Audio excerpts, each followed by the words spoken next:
안녕하세요. 시사건건 홀수영입니다. 이번에 다룰 이야기는 이재명의 디지털 방역 이야기입니다. 더불어민주당 이재명 후보가 3차 접종자는 영업시간 제한을 완화해주자 이런 제안을 했습니다. 바로 이겁니다. 지금 지지율이 답보 상태다. 이렇게 답답해 하시는 분들이 있어요. 젠더 이슈를 잘못 건드려서다. 이렇게 분석하시는 분들도 있는데 저는 조금 생각이 달라요. 지금 국민들이 체감하는 가장 피로도가 높은 일은 바로 방역 관련 조치들입니다. 이해는 하죠. 그런데 답답하고 짜증이 납니다. 자영업자 소상공인들은 실제 매출에 직접적인 타격을 입습니다. 조금 완화해서 이제 장사 좀 하려나 싶었는데 다시 확진자 수가 폭증하면서 거리두기는 다시 강화됐죠. 이런 일들이 반복되다 보면 엄청난 피로도를 느낄 수밖에 없습니다. 자영업자들이나 끝나고 술 한잔 하고 싶은 소시민들이나 불편함을 넘어서 이제는 짜증이 나기 시작하는 거죠. 그렇게 된 지 오래됐습니다. 자, 그래서 방역 패스를 하려고 하는데 이걸 가지고 반대 측에 있는 사람들은 백신 무용론을 들고 나오면서 갈등 유발에 여념이 없습니다. 그런데 이재명 후보가 3차 접종자, 부스터샷을 접종한 사람들에게는 영업시간 제한을 완화를 해주자라는 거죠. 자, 9시까지 영업시간인데 3차 접종한 사람들은 새벽 1시, 2시까지도 술집이나 이런 데를 이용할 수 있게 해주자는 거죠. 영업장 입장에서는 9시쯤에 한 번 더 검사를 해야 되는 불편함이 있겠지만 이건 사실 크게 어려운 건 아니에요. PC방에서도 저녁 10시가 되면 미성년자들이 있는지 한번 체크를 합니다. 그래서 미성년자들은 모두 PC방에서 나가야지 돼요. 자, 이런 제안이 너무나 마음에 드는 건 백신 접종을 권장하기도 좋은 정책이고 소상공인들을 달랠 수 있는 정책이기도 하기 때문입니다. 소상공인들의 불만은 이만저만이 아니에요. 사실 저도 PC방을 하나 운영했었거든요. 한 100석짜리 PC방을 운영했었는데 코로나 때문에 폐업 처리했습니다. 그 사이에 문을 닫아라 그러면 아무 말 없이 닫고 단축 운영해라 그러면 아무 말 없이 단축 운영했어요. 하지만 그로 인한 피해를 보상받지는 못했습니다.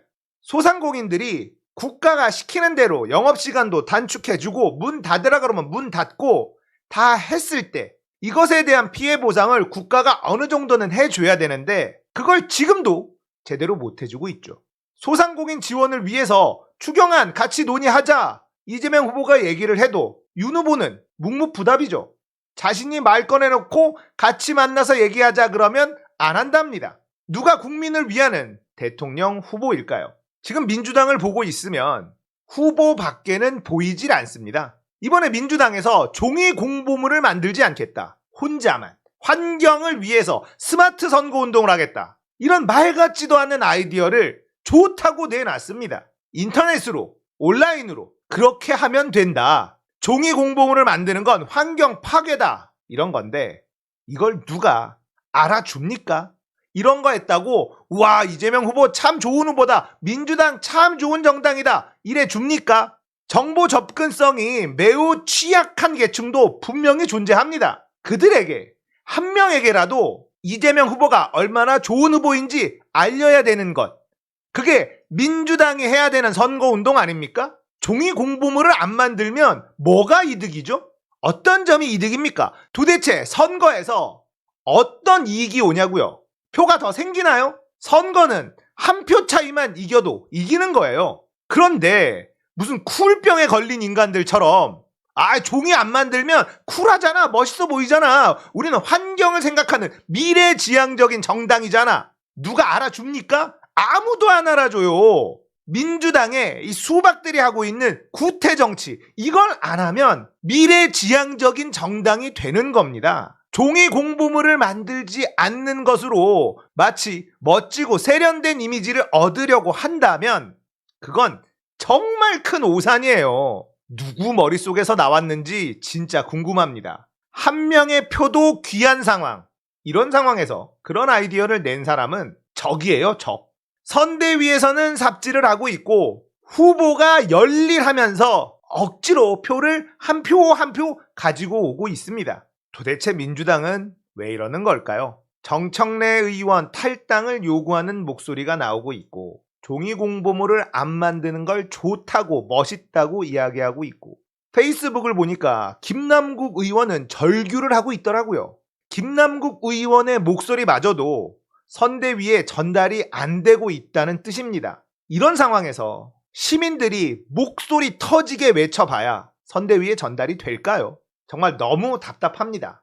지금의 답답함이 너무나 괴로운 게 민주당이 꼴 보기 싫다고 등을 돌릴 수가 없는 상황이기 때문에 그래요. 내가 등을 돌리면 저쪽이 정권을 잡게 될 텐데 무당이 권력을 휘두르고 검찰들이 권력을 휘둘러대는 그런 세상이 올 거라는, 그걸 참아 볼 수는 없다는 그런 생각, 이것 때문에 지금의 답답함이 너무 괴로운 겁니다. 민주당이 답답해도 어쩔 수 없이 밭을 갈고 있는 여러분들과 저의 생각이 거의 비슷할 거예요. 제 아내가 그러더라고요. 옛날 영상을 보면 굉장히 부드러웠는데 요즘 영상을 보면 너무 화가 많다. 가시가 돋쳐 있다. 조금 진정하고 이야기를 했으면 좋겠다. 이런 얘기를 하더라고요. 그래서 옛날 영상을 봤는데 확실히 좀 부드럽기는 해요. 요즘 게 좀 화가 많아. 화를 안 내게 생겼냐고요, 도대체. 그래도 또 화를 가라앉히고 묵묵히 할 일을 해봅시다. 3차 접종자들에게는 영업 제한 시간을 완화해 주자는 것. 이건 방역 당국에서도 고민해 봐야 되는 문제라고 생각합니다. 백신 접종률을 높이는 것. 이게 정말 중요하거든요.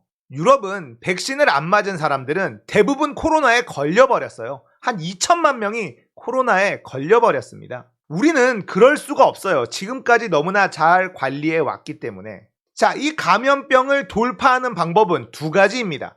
코로나에 걸려서 낫거나 아니면 사망하거나 아니면 백신을 다 맞거나 1차, 2차 맞고 부족하면 3차 맞고 또 부족하면 4차 맞고 백신 접종 비용도 국가가 다 부담하고 있잖아요. 사망할 확률이 높은 코로나에 걸리느냐, 백신을 맞고 코로나와 싸우느냐, 이 두 가지밖에는 없습니다. 다른 방법은 없어요. 그런데 언론에서도 백신 무용론을 들고 나오면서 갈등을 조장하고 있죠. 이재명 후보의 3차 접종자는 영업시간 제한에서 제외를 시켜주자는 이 제안은 신의 한 수가 될 수 있습니다. 방역과 민생 두 마리 토끼를 동시에 잡을 수 있는 좋은 아이디어라고 생각합니다. 꼭 좀 방역당국이 적극적으로 검토를 해주셨으면 좋겠어요.